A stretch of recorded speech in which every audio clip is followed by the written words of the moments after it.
Gravando então, simbora para mais um vídeo no clima de filmes, né? Se você não assistiu o último vídeo, a gente falou sobre um clássico do cinema japonês de Akira Kurosawa, Os Sete Samurais. E pegando embalo nessa dobradinha, falando sobre filmes orientais, dessa vez um filme mais moderno, contemporâneo, digo até, um filme de 2005. Tá aí, ó, Memórias, que tiver aqui, batendo na tela aqui, Memórias de uma Geisha. Ó, tá até com luzinha agora, hein? Cheio de bola. Memórias de uma Geisha. Esse é um filme clássico, contemporâneo. Vejo pouco falar hoje em rodas de cinema, de amigos, críticos.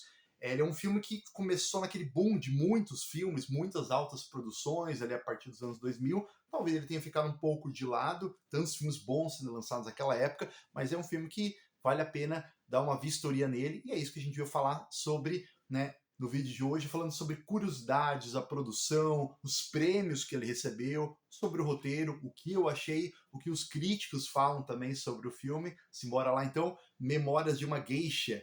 Ele é um filme aí de 2005, né? 20 anos, né? Quando nesse momento que está sendo gravado esse vídeo, 20 anos. Como envelheceu bem esse filme? Filmes de época, normalmente filmes ali épicos, filmes de época, medieval. Aqui é um filme que se passa ali dos anos 30 e tal. Normalmente quando tem uma alta produção em figurino, em cenografia, eles envelhecem bem, né? Eles não se apelam somente no efeito especial, mas sim todo o efeito prático, toda a parte artística. Eu acho que é um filme que envelheceu bem para 2005. Uma produção aí da DreamWorks Pictures, de Steven Spielberg, né? Então você já vê que tem uma produção, tem um peso, né? Tem todo um portamento ali gigante, né? Pela produção do Steven Spielberg.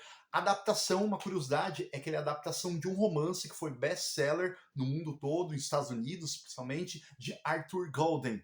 No Japão, ele foi lançado como Sayuri, que é o nome da personagem principal. Né? Nos Estados Unidos, aqui no Brasil, veio como Memórias de uma Geisha, Memories of a Geisha, né? Adaptação do romance, igual eu falei, de Arthur Golden. A direção dele é de Rob Marshall. Rob Marshall, ele foi um coreógrafo, é um coreógrafo muito famoso nos Estados Unidos, né? Ele já vinha com uma carreira de peças teatrais, musicais. Ele tinha feito, inclusive, um grande musical alguns anos antes, em 2002, com o título de Chicago, com alguns atores bem famosos, Richard Gere, né, ganhador também de vários prêmios tal.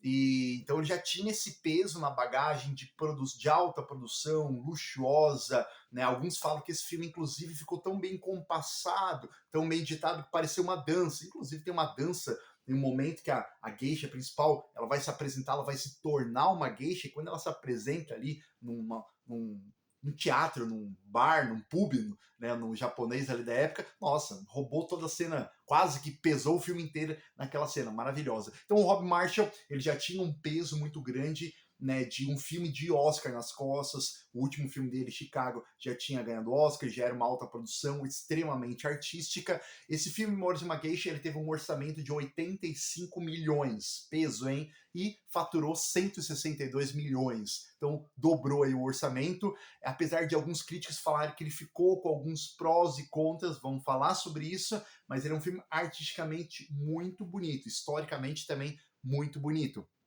O roteiro dele conta a história, ele é um romance épico, um romance que situa, né, principalmente ali na Segunda Guerra Mundial, um romance de guerra, um romance épico, né, que conta a história de uma menina, Sayuri. Ela foi vendida pelos pais quando ela era bem jovenzinha, cerca de 9, 10 anos e tal. Os pais, a mãe já doente, o pai ele teve que vender para pagar algumas dívidas, vendeu ela e a irmã dela. E venderam, né, para uma cidade onde aceitava meninas para treinamento para ser geishas, né? Quem sabe algum dia a gente possa falar sobre o que simboliza a geisha na cultura japonesa, mas de uma maneira bem geral, elas eram artistas, elas eram treinadas desde pequenas para serem dançarinas, essencialmente, artistas, para serem musicistas, tocar instrumentos, serem cantoras, serem damas de companhia, garotas de luxo para grandes pessoas importantes da alta classe ali, principalmente desde ali do final do século XX e tal, do final do século XIX, indo para o século XX e tal, então elas eram muito famosas, mas mais do que serem meretrizes, né, elas eram garotas especialmente treinadas para fazer literalmente companhia num bar, num restaurante. Então elas tinham um treinamento de como colocar o chá, de como ela se vestir, como se portar, aqueles kimonos que na época medieval japonês, por assim dizer, usavam. A gente só vê um kimono, mas na realidade tem 4 a 5 vestimentas de kimono.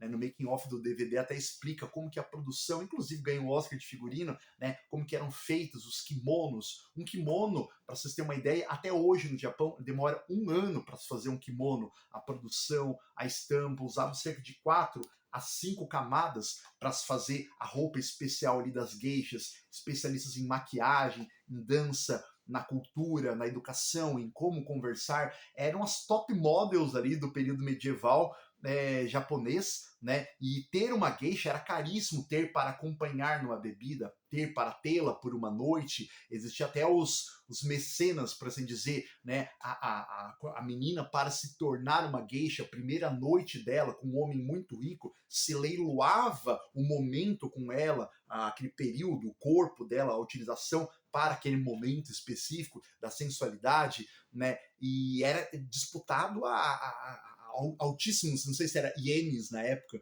mas era uma cultura muito específica, muito luxuosa, muito misteriosa, exótica. E nesse filme conta os últimos anos da geisha na sociedade japonesa, principalmente ali na entrada, né, no fim da Segunda Guerra Mundial e da entrada da cultura americana, onde se, né, deu aquele embate feroz, né, daquela cultura pré-boomer americana, né, e né, saindo aos poucos da cultura clássica japonesa. Essa menina, ela foi vendida, então ela aprendeu todos os passos até se tornar uma geisha. E tem as disputas com outras escolas de geishas, as rivalidades dentro da própria escola, de meninas mais velhas, agora disputando com uma menina mais jovem, né?